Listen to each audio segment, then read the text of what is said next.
अभी नमस्कार सभी साथियों को स्वागत है आप सभी का हमारे यूट्यूब चैनल रॉयल एकेडमी पर। आज से अपन लोग फिजिक्स का 12th क्लास का पोर्शन स्टार्ट करने जा रहे हैं, जिसमें अपन लोग आज आपके लिए चैप्टर नंबर 1 लेके आए हैं।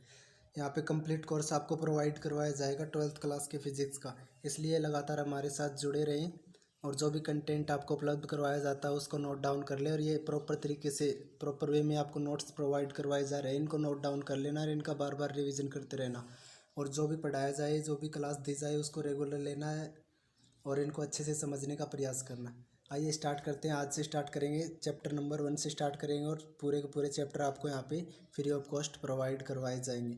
तो आज आपके लिए चैप्टर नंबर 1 लेके आए, जिसमें आपकी पहली ब्रांच है स्थिर विद्युत की, इलेक्ट्रोस्टैटिस्टिक बोलते हैं जिसको, स्थिर विद्युत की में आज आपका चैप्टर नंबर 1 है। आज आपके लिए चैप्टर नंबर 1 लेके आए जिसका नाम है विद्युत आवेश एवं विद्युत क्षेत्र। ठीक है, चैप्टर का नाम क्या है? विद्युत आवेश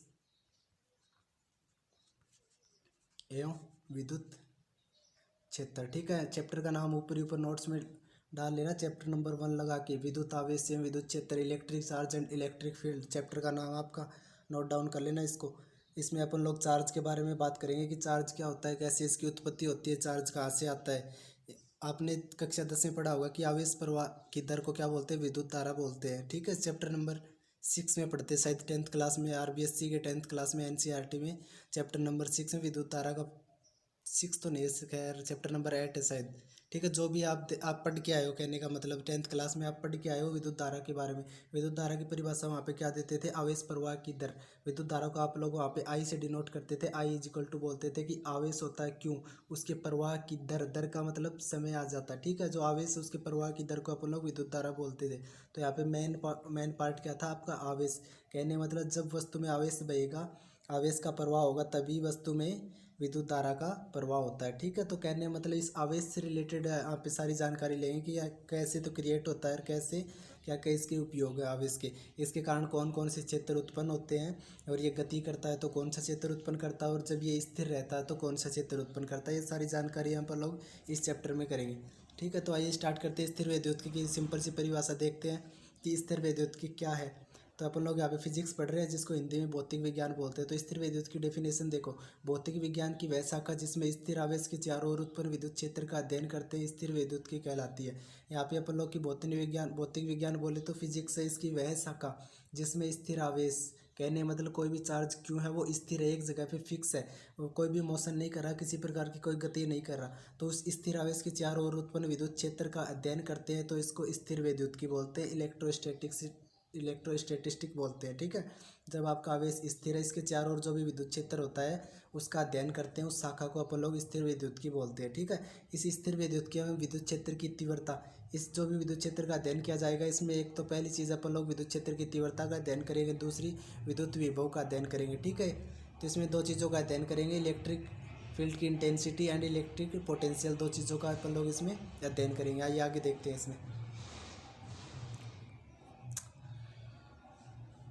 इसमें फिर बात करते हैं भाई आपके इलेक्ट्रिक चार्ज की, विद्युत आवेश के बारे में बात करते हैं। क्या होता है विद्युत आवेश? फॉर एग्जांपल के लिए हम जानते हैं कि दो इलेक्ट्रॉनों के मध्य उनके द्रव्यमान के कारण आकर्षण बल लगता है। कोई भी दो इलेक्ट्रॉन ले लो या कोई भी दो एम द्रव्यमान की वस्तु ले लो, उसमें आपस में एक बल लगता है जिसे अपन लोग गुरुत्वाकर्षण बल बोलते हैं। फॉर एग्जाम्पल के लिए पृथ्वी है ना, पृथ्वी एक मान लो एम द्रव्यमान की वस्तु है, इस पर कोई दूसरी एम द्रव्यमान की वस्तु ऊपर से छोड़ी जाती है तो पृथ्वी उसको अपनी तरफ आकर्षित करती है। कहने का मतलब इन दोनों के बीच में आकर्षण बल लगता है, एक दूसरे को आकर्षित करती है और अपनी तरफ खींच लेती है, तो ये आकर्षण बल होता है। ठीक है, ये कौन सा बल पाया जाता है इसमें? आकर्षण बल, जो एक दूसरे को अपनी तरफ खींचता है। ये दो इलेक्ट्रॉनों में क्या लगता है? उनके द्रव्यमान के कारण, दो वस्तुओं में भी उनके द्रव्यमान के कारण, मास के कारण ये बल लगता है। परंतु प्रयोगों में पाया गया कि इनके मध्य गुरुत्वाकर्षण बल से ज़्यादा प्रतिकर्षण बल लगता है। प्रयोगों, वैज्ञानिकों ने प्रयोग किया, उसमें पाया गया कि ये आकर्षण बल तो लगता ही है, लेकिन यदि आपके सेम दो इलेक्ट्रॉन ले लो, इसमें गुरुत्वाकर्षण बल तो लगेगा, लेकिन उससे ज़्यादा, उससे विपरीत प्रकृति का एक बल और लगता है जिसे प्रतिकर्षण बल बोलते हैं। वो एक दूसरे को आपस में अपोज करते हैं, विरोध करते हैं, एक दूसरे को दूर दूर भेजने का प्रयास करेंगे, उस बल को बोलते हैं प्रतिकर्षण बल। तो दो इलेक्ट्रॉनों में उसके द्रव्यमान के कारण गुरुत्वाकर्षण बल तो लगता है, लेकिन उनमें एक बल और लगता है जो प्रयोगों के द्वारा पता चला, जिसको प्रतिकर्षण बल बोलते हैं। और ये जो प्रतिकर्षण बल होता है ना, ये जो प्रतिकर्षण बल होता है, इसी को क्या बोलते हैं अपन लोग? विद्युत बल बोलते हैं। ठीक है, यहाँ पे प्रतिकर्षण की जगह विद्युत बल लिख लेना, गलती से लिखा गया होगा। ठीक है, ये जो प्रतिकर्षण बल लगता है ना दोनों इलेक्ट्रॉनों के बीच, इसी बल को विद्युत बल बोलते हैं। और इलेक्ट्रॉन का वह गुण जिसके कारण विद्युत बल प्रदर्शित करता है आवेश कहलाता है। और ये विद्युत बल किसके कारण आता है इलेक्ट्रॉनों में? ये विद्युत बल इलेक्ट्रॉनों में आवेश के कारण आता है। कहने मतलब आवेश की डेफिनेशन पढ़ रहे थे, तो जो विद्युत बल लगता है वो आवेश के कारण लगता है। आगे देखो भाई, आवेश की मात्रक के बारे में, इसकी डायमेंशन के बारे में पता करेंगे, क्योंकि ये भी आपके एग्जाम में 1 नंबर में पूछी जाती है। इसकी डायमेंशन पूछ ली जाती है, इसकी मात्रक पूछ लिया जाता है आवेश का। देखिए भाई आगे देखिए,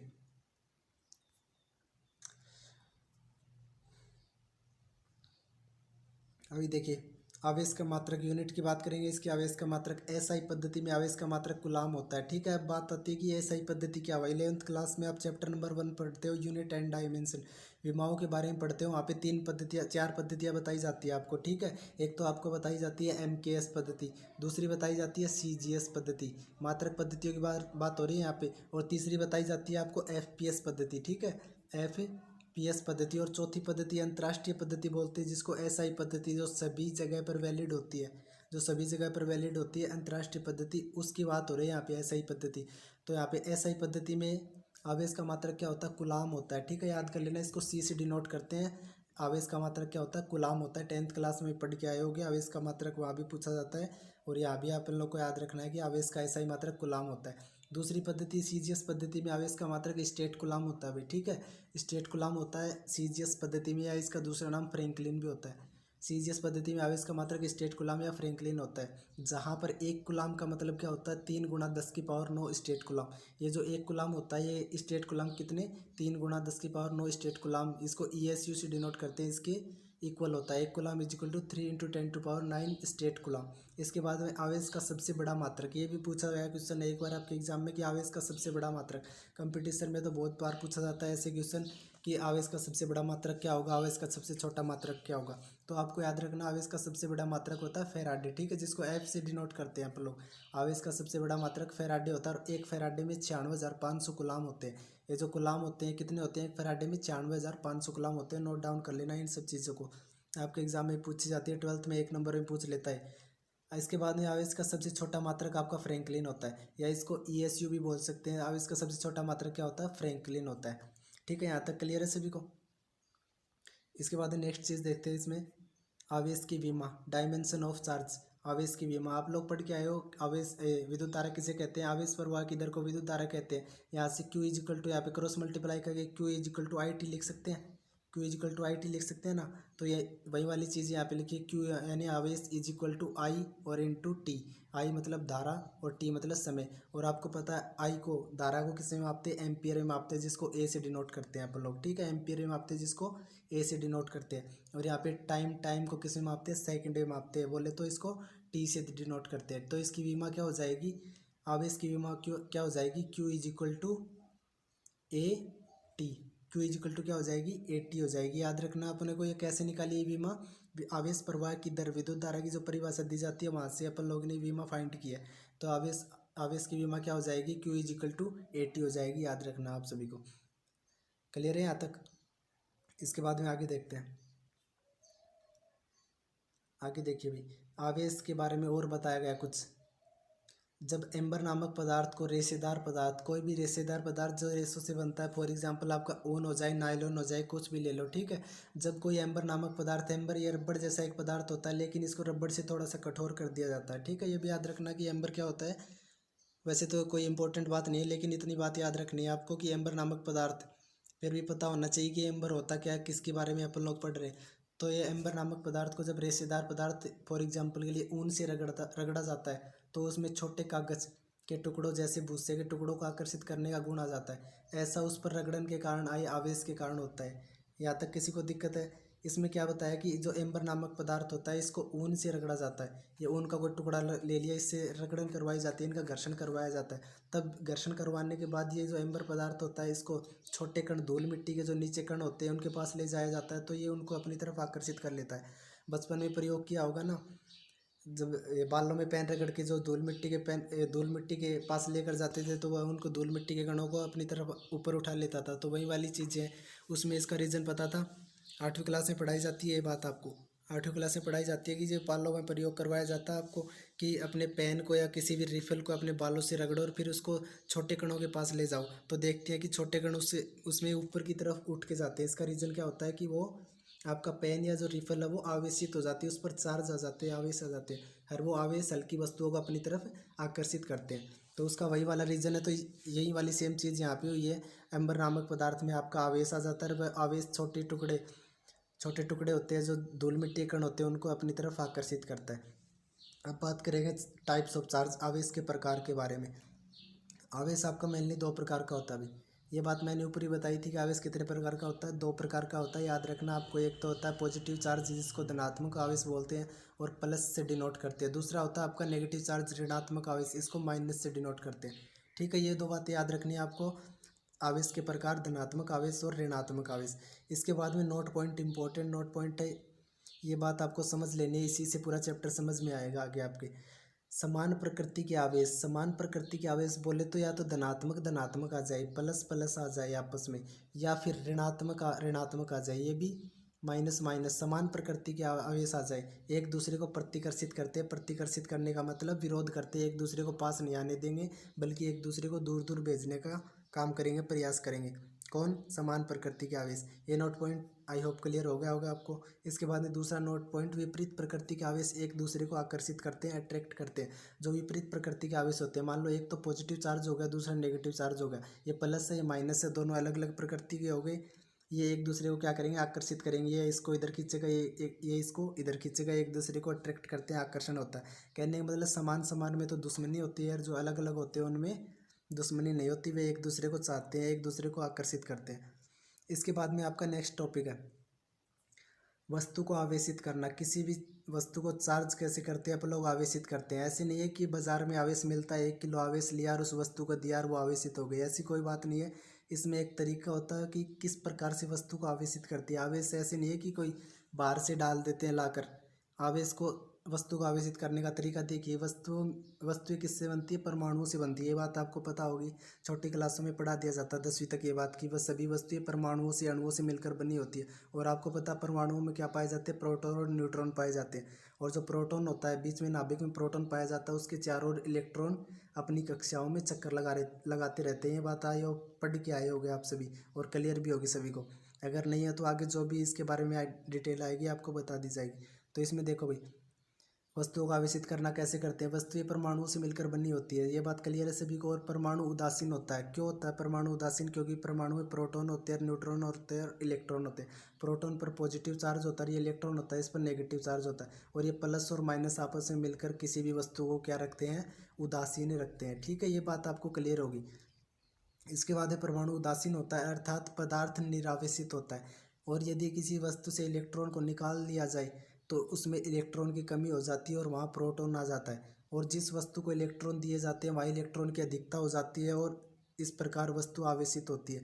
यहाँ पे मान लो कोई वस्तु है, इस पर प्रोटॉन भी होते हैं और इलेक्ट्रॉन भी होते हैं। और इस वस्तु से अगर आप इलेक्ट्रॉन को बाहर निकाल रहे हो, ये मान लो इलेक्ट्रॉन एक नहीं होता है, इसमें बहुत मात्रा में इलेक्ट्रॉन होते हैं, वो इसके चारों ओर चक्कर लगाते रहते हैं। इसमें से आपने 1 या 2 इलेक्ट्रॉन निकाल लिए। जैसे आप यहाँ इस वस्तु से इलेक्ट्रॉन बाहर निकालते हो तो इस जगह पे क्या आ जाता है? आपका पॉजिटिव चार्ज, धनात्मक आवेश आ जाता है। कहने का मतलब वस्तु क्या हो जाती है? आपकी धनावेशित हो जाती है। और ये मान लो कोई दूसरी वस्तु है, इसमें भी प्रोटॉन पहले से है, इसमें इलेक्ट्रॉन भी है। जो आपने इस वस्तु से इलेक्ट्रॉन निकाला है, ये इस वस्तु को दे दिया आपने, तो यहाँ पे इलेक्ट्रॉन की मात्रा क्या हो जाएगी? ज़्यादा हो जाएगी, क्योंकि इसमें पहले से इलेक्ट्रॉन था, और भी इलेक्ट्रॉन आपने ऊपर से लाकर इसमें डाल दिए। ठीक है, तो ये क्या होगा? इसमें इलेक्ट्रॉन की अधिकता हो गई, तो ये वस्तु क्या होगी? ऋणावेशित हो गई। अब क्वेश्चन ये बनता है कि आपने पहली वस्तु को तो क्या बताया? धनावेशित बताया। क्यों? और दूसरी वस्तु को ऋणावेशित बताया, क्योंकि इसमें क्या हो रहा था? इलेक्ट्रॉन को बाहर निकाला जा रहा था। और आपको पता है इलेक्ट्रॉन पर क्या होता है? नेगेटिव चार्ज, ऋणात्मक होता है। अरे जो आपका प्रोटॉन होता है, ये क्या होता है? आपका धनात्मक होता है। तो यहाँ पे इलेक्ट्रॉन को बाहर निकाल रहे थे, यहाँ से ऋणात्मक को बाहर निकाल रहे, ऋणात्मक की कमी कर रहे, तो धनात्मक ही तो बचेगा। तो इसलिए इस वस्तु को पॉजिटिव चार्ज ऑब्जेक्ट बताया गया, धनावेशित वस्तु बताया गया। ठीक है, और इस वस्तु में इलेक्ट्रॉन पहले से थे, और आप और इलेक्ट्रॉन माइनस वाले और डाल रहे हो, तो इसमें माइनस की अधिकता हो जाएगी, इसलिए ये वस्तु को ऋणावेशित बताया गया। आई होप यहाँ तक आपको क्लियर होगा। अगर क्लियर नहीं है तो एक बार दोबारा इसको पढ़ना, दोबारा इसको समझने की कोशिश करना। ज़्यादा हार्ड काम नहीं है इसमें, बस एक बार पढ़ोगे समझ में आ जाएगा इजी से। बस बात आपको इतनी ध्यान में रखनी है कि ये प्रोटॉन होता है ये पॉजिटिव होता है, इलेक्ट्रॉन आपका नेगेटिव होता है। इलेक्ट्रॉन जहाँ से निकालते हैं वहाँ पर धनावेशित आ जाता है, और जिस वस्तु को इलेक्ट्रॉन दिया जाता है उस वस्तु पर ऋणावेशित आ जाता है। बस ये दो बातें आपको याद रखनी है, सारा कंसेप्ट क्लियर हो जाएगा। इसके बाद में नेक्स्ट देखते हैं अभी।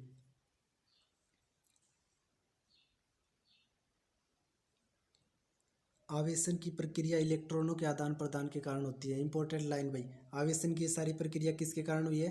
अभी अभी बताइए, इलेक्ट्रॉन को इधर से इधर कर रहे थे ना, तभी तो ये एक वस्तु से इलेक्ट्रॉन को लात मार के बाहर निकाला जा रहा था, वहाँ पे प्रोटॉन आ रहा था, प्रोटॉन की मात्रा बढ़ रही थी, वो वस्तु धनावेशित हो जाती है, जहाँ पे इलेक्ट्रॉन जाता है वो ऋणावेशित हो जाती है, और न कि प्रोटॉनों के कारण। तो ये क्या होता है, आवेशन की प्रक्रिया इलेक्ट्रॉनों के कारण होती है, न कि प्रोटॉनों के कारण, क्योंकि प्रोटॉन तो अपनी जगह पे फिक्स रहते हैं। प्रोटॉन मुक्त अवस्था में नहीं रह पाते, नहीं रह सकता, ठीक है भाई। ये प्रोटॉन होता है ना, ये मुक्त अवस्था में नहीं रह सकता, क्योंकि ये पदार्थ के नाभिक में पाया जाता है, उसके अंदर पाया जाता है। ये बाहर बिना द्रव्यमान के ये प्रोटॉन का अस्तित्व नहीं हो सकता। इसके बाद में भाई यहाँ पे एग्जाम्पल दे रखा है, द्रव्यमान से रिलेट करके एग्जाम्पल दे रखा है। इस वस्तु में दो तो प्रोटॉन है, दो इलेक्ट्रॉन है, ठीक है। इसका द्रव्यमान क्या है आपके पास, m है, और यहाँ से आपने क्या किया, एक इलेक्ट्रॉन यहाँ से निकाल दिया, एक इलेक्ट्रॉन इस वस्तु से बाहर निकाल दिया, तो अब यहाँ पे एक इलेक्ट्रॉन बचा इसके पास और दो प्रोटॉन बचे। यहाँ पे इलेक्ट्रॉनों की संख्या क्या हो जाती है, कम हो जाती है। यहाँ पे लेस देन का साइन लगा रखा है, यहाँ पे लेस देन का साइन लगा रखा है, क्यों? क्योंकि एक इलेक्ट्रॉन बाहर निकाल दिया, अब सिर्फ इसके पास एक इलेक्ट्रॉन बचा है, इस पर इलेक्ट्रॉनों की मात्रा कमी हो जाती है। और आपको पता है जहाँ पे इलेक्ट्रॉन निकाले जाता है, बाहर निकाला जाता है, वहाँ पे उस वस्तु पे प्लस चार्ज आ जाता है, वो वस्तु धनावेशित हो जाती है। तो इसमें द्रव्यमान घटेगा या बढ़ेगा? तो बात ये आती है, द्रव्यमान घटेगा या बढ़ेगा? किसी वजन को बाहर निकाल रहे हो, पहले इसका द्रव्यमान m था, और उस जो इलेक्ट्रॉन उसका निकाला है उसका द्रव्यमान मान लो आपने डेल्टा m है, तो उस वस्तु में से पहले द्रव्यमान वाले में से कुछ चीज़ बाहर निकाल रहे हो, तो इसका द्रव्यमान प्रॉपर तरीके से आपको घटेगा। क्यों? क्योंकि कुछ न कुछ इस इलेक्ट्रॉन का द्रव्यमान भी होता है, उस द्रव्यमान को आपने बाहर निकाल दिया, तो इस वस्तु में जो पहले वजन था उससे कम हो जाएगा। और दूसरी चीज़, यहाँ पे जिस वस्तु में, अगर तीसरी वस्तु दे रखी है, इसमें दो इलेक्ट्रॉन तो पहले से है, और जो इलेक्ट्रॉन आपने निकाला इसमें ये एक और डाल दिया, तीन इलेक्ट्रॉन हो गए। इसमें अब फिलहाल तीन इलेक्ट्रॉन हो गए, जो किससे ज़्यादा है, दो प्रोटॉन से ज़्यादा है। तो यहाँ पे इस इलेक्ट्रॉन का द्रव्यमान कुछ न कुछ होगा, तो इस द्रव्यमान, ये इलेक्ट्रॉन का द्रव्यमान है, ये भी आकर इसमें जुड़ जाएगा, इसलिए इसका द्रव्यमान क्या हो जाएगा, बढ़ जाएगा। पहले इसका द्रव्यमान m था, जो इलेक्ट्रॉन डाला गया उसका द्रव्यमान डेल्टा m है, तो टोटल द्रव्यमान कितना हो जाएगा, m प्लस डेल्टा m। कहने का मतलब कंसेप्ट ये है आपके, कि जिस वस्तु से इलेक्ट्रॉन निकाल लिया जाता है उसका द्रव्यमान डिक्रीज हो जाता है, घट जाता है, और जिस वस्तु को इलेक्ट्रॉन दे दिया जाता है उसका द्रव्यमान बढ़ जाता है। इसके बाद में नेक्स्ट पॉइंट देखते हैं अभी, अर्थात धनावेशित हुई वस्तु का द्रव्यमान कम, जो वस्तु पॉजिटिव होती है, जो धनात्मक चार्ज आता है, उसका द्रव्यमान कम हो जाता है, तथा ऋणावेशित वस्तु का द्रव्यमान ज़्यादा होता है, इस ऋणावेशित वस्तु का मास ज़्यादा हो जाता है। आई होप यहाँ तक क्लियर होगा सभी को। इसके बाद में नेक्स्ट देखते हैं अभी। अब यहाँ पे बात करेंगे प्रॉपर्टीज ऑफ इलेक्ट्रिक चार्ज, विद्युत आवेश के गुणधर्म के बारे में बात करेंगे कि क्या क्या इसकी प्रॉपर्टी है। देखिए भी विद्युत आवेश के गुणधर्म, सबसे पहला मेन प्रॉपर्टी इसका, कंपटीशन के एग्जाम का बहुत ही पेट क्वेश्चन है कि आपका इलेक्ट्रिक चार्ज कैसी क्वांटिटी होती है। तो सबसे पहली बात क्या बताओगे, इलेक्ट्रिक चार्ज आपकी एक स्केलर क्वांटिटी होती है, आवेश एक अदिश राशि होती है, ठीक है। अदिश और सदिश पढ़ के आए होगे आप 11th क्लास में, फर्स्ट पार्ट में पढ़ाया जाता है आपको अदिश राशि और सदिश राशि। अदिश राशि क्या होती है, जिसमें केवल परिमाण होता है, जिसको आप इंग्लिश में स्केलर क्वांटिटी बोलते हो, जिसमें केवल और केवल परिमाण होता है, मैग्नीट्यूड होता है। कहने का मतलब इसमें डायरेक्शन का कोई भी लेना देना नहीं होता।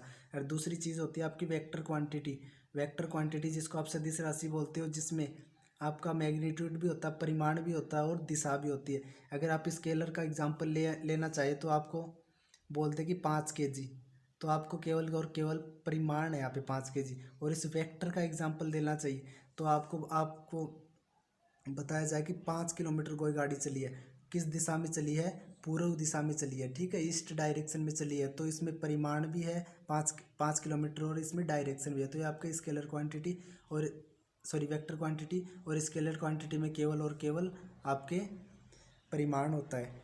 इसमें जो ऐसा बोला जाएगा, स्केलर में केवल 5 किलोमीटर गाड़ी चली है, और वेक्टर में बताया जाएगा कि 5 किलोमीटर चली है लेकिन पूर्व दिशा में चली है, इसमें डायरेक्शन भी होती है साथ में। तो यहाँ पे बता दें कि आपको आवेश क्या होती है, आपकी स्केलर क्वांटिटी होती है, अदिश राशि होती है। दूसरी बात आवेश के बारे में, किसी वस्तु पर एक या एक से अधिक आवेश उपस्थित हो तो वस्तु पर कुल आवेश उनके बीजगणितीय योग के बराबर होता है। क्या समझे इस बात से? किसी वस्तु पर एक या एक से अधिक आवेश, मान लो इस पर Q1 आवेश है, Q2 आवेश है, माइनस का Q3 भी है, Q4 भी है, तो आपको पूछ लेगी टोटल आवेश इस पर कुल चार्ज कितना होगा। तो क्या करोगे, कुल चार्ज इज इक्वल टू सभी को जोड़ दोगे अपने चिन्ह के साथ। यहाँ पे Q1 प्लस का है तो यहाँ पे प्लस के चिन्ह के साथ जोड़ दोगे। यहाँ पे Q2 भी प्लस का है, प्लस Q3 क्या है माइनस का, तो इसको भी अपने चिन्ह के साथ जोड़ दोगे। और ये Q4 है, ये प्लस का है, इसको जोड़ दोगे। जो भी आपका योग आए, जो भी इसको जोड़ घटा करने के बाद आपका आंसर आए, वो इस पर टोटल चार्ज हो जाएगा। तो कहने का मतलब ये है कि जितने आवेश होते हैं ना, उनके सभी का बीजगणितीय योग होता है कुल आवेश। इसके बाद में तीसरा पॉइंट है, किसी वस्तु पर आवेश सदैव सुरक्षित एवं क्वांटीकृत रहता है। आवेश क्या रहता है, सदैव कंजर्व्ड रहता है, कभी भी आवेश को नष्ट नहीं कर सकते आप। ऐसे नहीं है कि आवेश को तोड़ दिया, फोड़ दिया, मरोड़ दिया, इसको बाहर फेंक दिया, ऐसा कभी नहीं होता, क्योंकि आवेश आपका हमेशा कंजर्व्ड रहता है, सुरक्षित रहता है। इसको अपन लोग एक वस्तु से उठाया और दूसरी वस्तु में डाल सकते हैं, लेकिन इसको कभी भी नष्ट नहीं कर सकते आवेश को, चार्ज को आप। दूसरी चीज़, आवेश का मान क्वांटीकृत रहता है। क्वांटीकृत का मतलब आवेश का मान पूरा पूरा रहता है, आपका पूर्ण संख्या के रूप में रहता है। आप ऐसे नहीं बोलोगे कि आधा आवेश, डेढ़ आवेश, ऐसे नहीं बोल सकते आप सिर्फ ऐसे बोल सकते हो कि एक इलेक्ट्रॉन, दो इलेक्ट्रॉन, ठीक है। ये आवेश का इलेक्ट्रॉन में भी आवेश पाया जाता है ऋणात्मक, ठीक है। तो आप क्या बोलोगे, ऐसे नहीं बोलोगे कि आधा इलेक्ट्रॉन, दो, ढाई इलेक्ट्रॉन। आप पूर्ण गुणज के रूप में इनको बोल सकते हो, क्योंकि हमेशा आवेश का मान क्या रहता है, क्वांटीकृत रहता है। ये बात क्लियर हो गई होगी आपको। इसके बाद में आपका नेक्स्ट पॉइंट है, स्थिर आवेश अपने चारों ओर केवल विद्युत क्षेत्र, इलेक्ट्रिक फील्ड उत्पन्न करता है। आपके पास कोई चार्ज दे दिया, क्वेश्चन पूछा जाता है एयरफोर्स, एनडीए, नेवी के एग्जामिनेशन में बहुत ही इंपॉर्टेंट क्वेश्चन है, बार बार रिपीट होता रहता है कि कोई भी चार्ज आवेश है वो स्थिर है। क्या है, स्थिर है, कांस्टेंट है, कोई भी गति नहीं कर रहा, तो इसके कारण कौन सा क्षेत्र उत्पन्न होगा। तो क्या बताओगे, इसके कारण केवल और केवल इसके चारों ओर विद्युत क्षेत्र उत्पन्न होता है, केवल और केवल विद्युत क्षेत्र उत्पन्न होता है। दूसरी कंडीशन में देखेंगे, गतिशील आवेश अपने चारों ओर विद्युत क्षेत्र एवं चुंबकीय क्षेत्र उत्पन्न करता है। यदि ये चार्ज आपका गतिशील है, v यानी कि कांस्टेंट वेग से ये गतिशील है, चल रहा है निरंतर, तो अपने चारों ओर क्या करेगा, एक तो ये विद्युत क्षेत्र उत्पन्न करेगा। कौन सा क्षेत्र उत्पन्न करेगा, विद्युत क्षेत्र। और दूसरी चीज़, ये अपने चारों ओर क्या उत्पन्न करेगा, चुंबकीय क्षेत्र, ठीक है। चुंबकीय क्षेत्र भी उत्पन्न करेगा और विद्युत क्षेत्र भी उत्पन्न करेगा। यदि स्थिर है तो केवल विद्युत क्षेत्र, और यदि चल रहा है समान वेग से तो विद्युत क्षेत्र और चुंबकीय क्षेत्र दोनों के दोनों, electric field and magnetic field दोनों के दोनों अपने चारों ओर प्रोड्यूस कर लेगा। इसके बाद में तीसरी कंडीशन में, एक त्वरित आवेश के कारण विद्युत क्षेत्र चुंबकीय क्षेत्र के अतिरिक्त विद्युत चुंबकीय तरंगें उत्पन्न होती है। तीसरी कंडीशन में ये क्या है, आपका त्वरित है, ये आपका कांस्टेंट नहीं है, ठीक है। ये आपका त्वरण है, ये कांस्टेंट नहीं है, लगातार इसका वेग या तो बढ़ रहा है या फिर घट रहा है, लगातार इसका वेग बढ़ रहा है या फिर घट रहा है, तो ये त्वरित आवेश है। तो ये अपने चारों ओर तीन चीज़ें उत्पन्न करेगा। एक तो आपका विद्युत क्षेत्र, उत्पन्न करेगा, दूसरा आपका चुंबकीय क्षेत्र, और तीसरी चीज़ आपके विद्युत चुंबकीय तरंगे, जिसको आप लोग क्या बोलते हो इंग्लिश में, इलेक्ट्रोमैग्नेटिक वेव, जिसको आप शॉर्टकट में EMW से दर्शाते हो। तो ये आई होप ये तीनों कंडीशन आपके क्लियर होगी। यदि क्यों कांस्टेंट है तो केवल विद्युत क्षेत्र, और यदि गतिशील है स्थिर वेग से तो विद्युत क्षेत्र और चुंबकीय क्षेत्र दोनों, और यदि क्यों आपका त्वरित है तो विद्युत क्षेत्र प्लस चुंबकीय क्षेत्र प्लस विद्युत चुंबकीय तरंगे, तीनों चीज़ उत्पन्न करता है, ठीक है। यहाँ तक क्लियर होगा। आगे देखते हैं आवेशन की विधियाँ, किसी वस्तु को कैसे आवेशित किया जाता है, कैसे कैसे इसकी प्रोसेस होती है, क्या क्या इसकी विधियाँ हैं। सबसे पहली आवेशन की विधियों में आपके सबसे पहली है घर्षण द्वारा आवेशन। क्या है, घर्षण द्वारा आवेशन।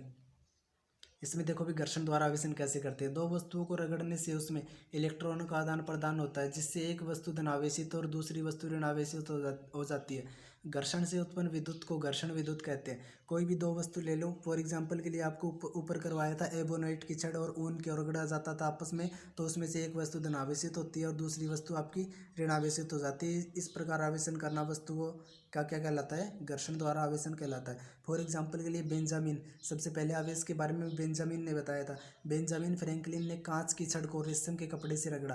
कांच की उसने एक छड़ ली, उसको रेशम के कपड़े से रगड़ा, तो ये कांच की छड़ जैसे ही उसने रगड़ा तो ये कांच की छड़ तो आपकी धनावेशित हो जाती है, इस पर प्लस चार्ज आ जाता है, धनावेश आ जाता है, और इस रेशम के कपड़े पर आपको ऋणावेश आ जाता है, ठीक है।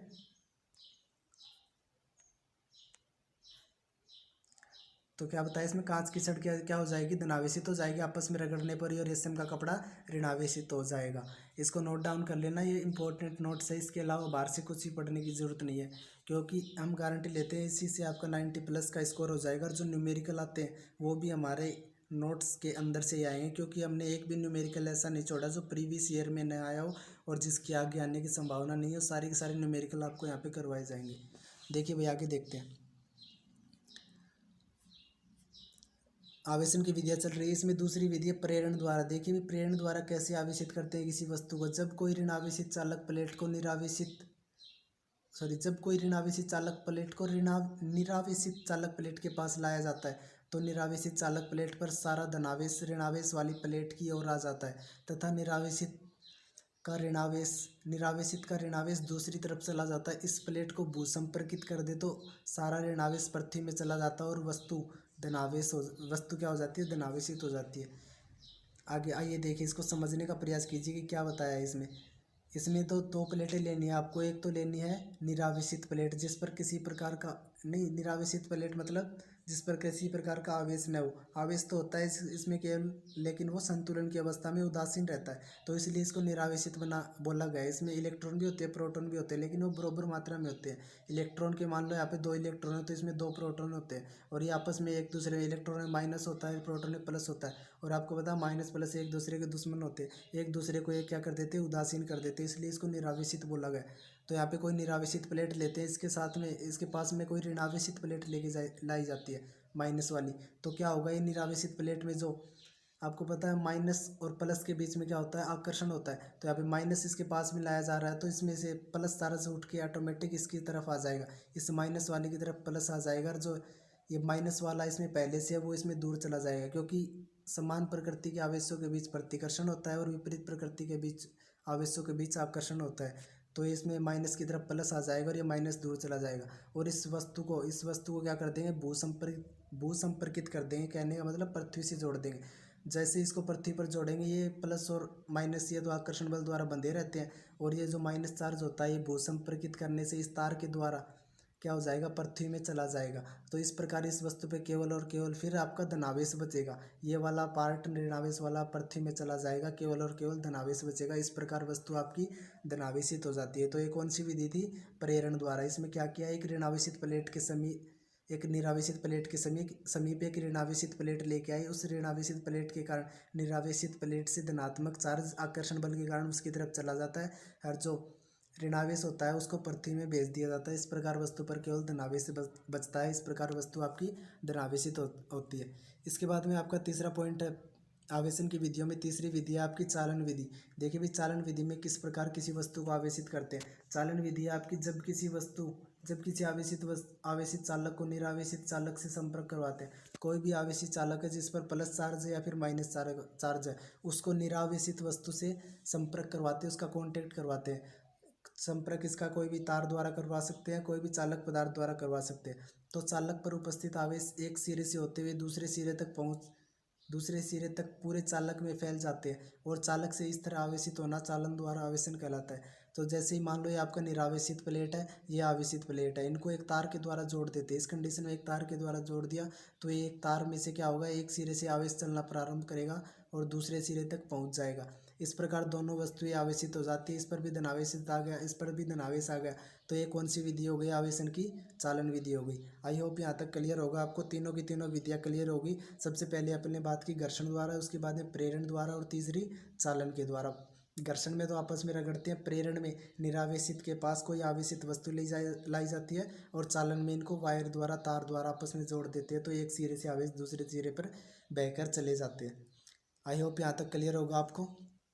आइए आगे बात करते हैं, आवेश के मूल गुणधर्म के बारे में बात करते हैं। इसमें पहले भी बता चुके हैं आपको आवेश के गुणधर्म में, लेकिन दोबारा पढ़ लो। सबसे पहला इसका मूल गुणधर्म है आवेश का योग का नियम। आवेश क्या करता है, योग के नियम का पालन करता है। देखिए आवेश के योग के नियम अनुसार यदि किसी वस्तु पर आवेश की कुल मात्रा वस्तु पर उपस्थित सभी आवेशों के योग के बराबर होती है, यह बात आपको पहले बता दी थी।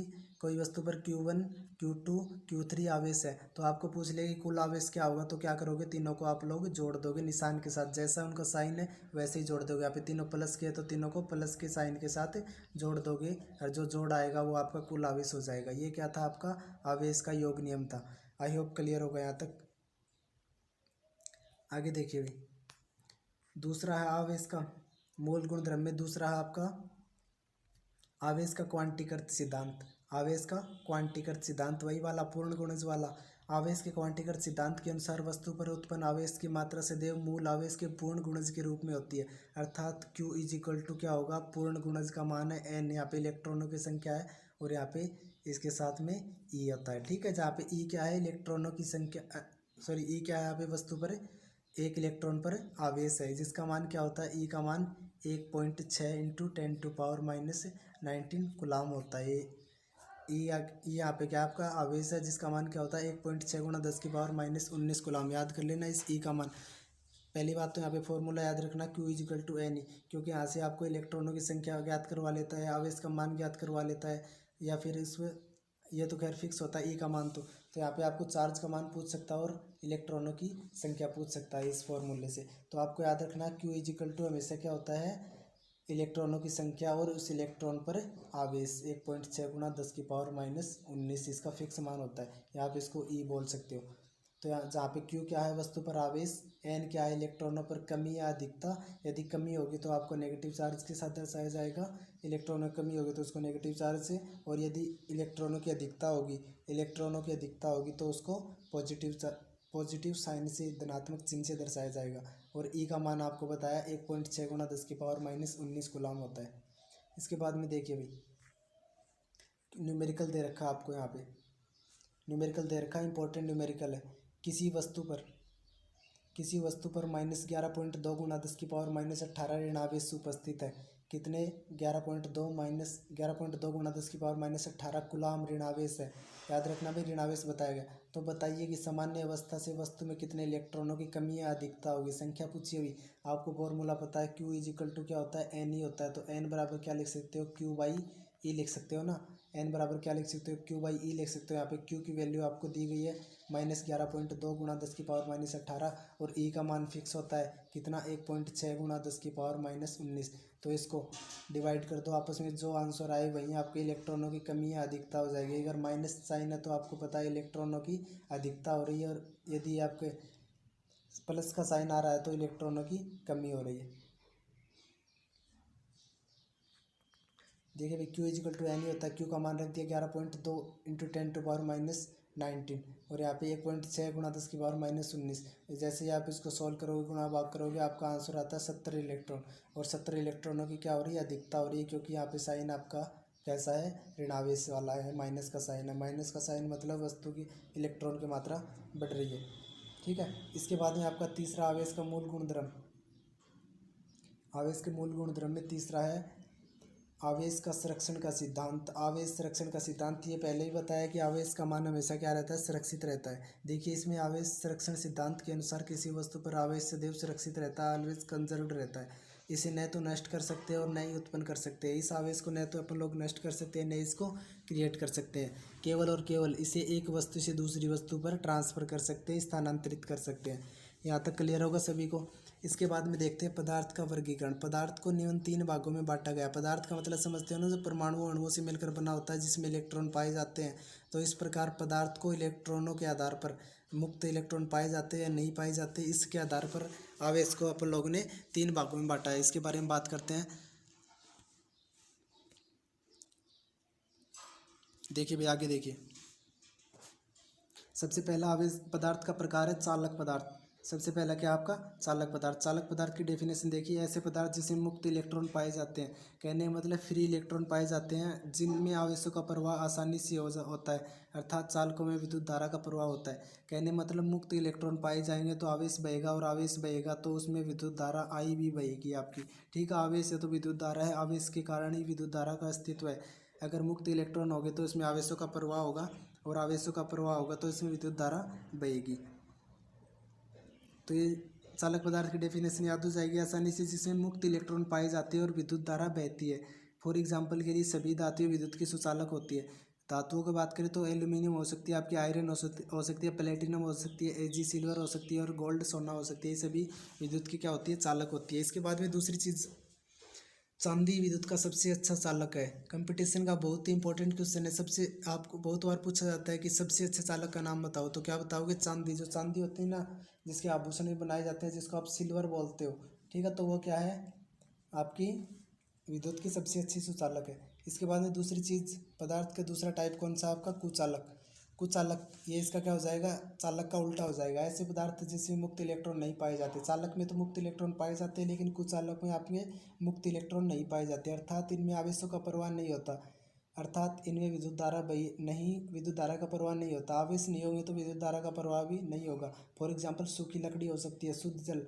शुद्ध जल मतलब जो बारिश का जल आता है ना, वो आपका शुद्ध माना जाता है, लेकिन हमारे वायुमंडल में बहुत ज़्यादा गंदगी हो रखी है, इसलिए वो पृथ्वी तक आते आते अशुद्ध हो जाता है। लेकिन बात करें तो वैज्ञानिकों ने बताया कि सबसे ज़्यादा शुद्ध जल, ये फिल्टर वाटर, आरओ वाटर भी नहीं होता, इससे ज़्यादा शुद्ध जल आपका बारिश का जल होता है, लेकिन वायुमंडल में गंदगी के कारण वह शुद्ध हो जाता है। ये शुद्ध जल क्या होता है, विद्युत का कुचालक होता है, इसमें से करंट फ्लो नहीं हो सकता। तीसरी चीज़, अभी सरसों का तेल होता है अपना, ये भी क्या होता है, विद्युत का कुचालक होता है। रबर की बात कर ले, प्लास्टिक की, और एबोनेट और मोम, ये भी क्या होते हैं, विद्युत के कुचालक माने जाते हैं। इसके बाद में तीसरा पदार्थ का वर्गीकरण में तीसरा टाइप है आपका अर्धचालक। तीसरा प्रकार आपका अर्धचालक। कुचालक ऐसे पदार्थों को कहते हैं जिनकी चालकता चालकों से कम, जिनकी चालकता क्या होगी, चालकों से तो कम होगी और कुचालकों से ज़्यादा होगी। सॉरी, यहाँ पे अर्धचालक आएगा, ठीक है। अर्धचालक ऐसे पदार्थों को कहते हैं जिनकी चालकता चालकों से कम तथा कुचालकों से अधिक होती है। इसके बहुत ही इंपॉर्टेंट एग्जाम्पल है सिलिकॉन और जर्मेनियम। केवल और केवल दो, यहाँ पे आपके पास आपके सिलेबस में दो ही अर्धचालक है, जिसका नाम है सिलिकॉन SI से दर्शाते हैं और जर्मेनियम GE से दर्शाते हैं। तो आज के लिए इतना बहुत है। यदि आपको वीडियो पसंद आया हो तो लाइक करें, शेयर करें, सब्सक्राइब करें, और लगातार पूरा का पूरा कंटेंट, पूरा कोर्स पढ़ने के लिए लगातार हमसे जुड़े रहिए। जय हिंद, जय भारत। लाइक करें, शेयर करें और कमेंट भी करें। जय हिंद, जय Bharat. Best of luck to all of you. धन्यवाद।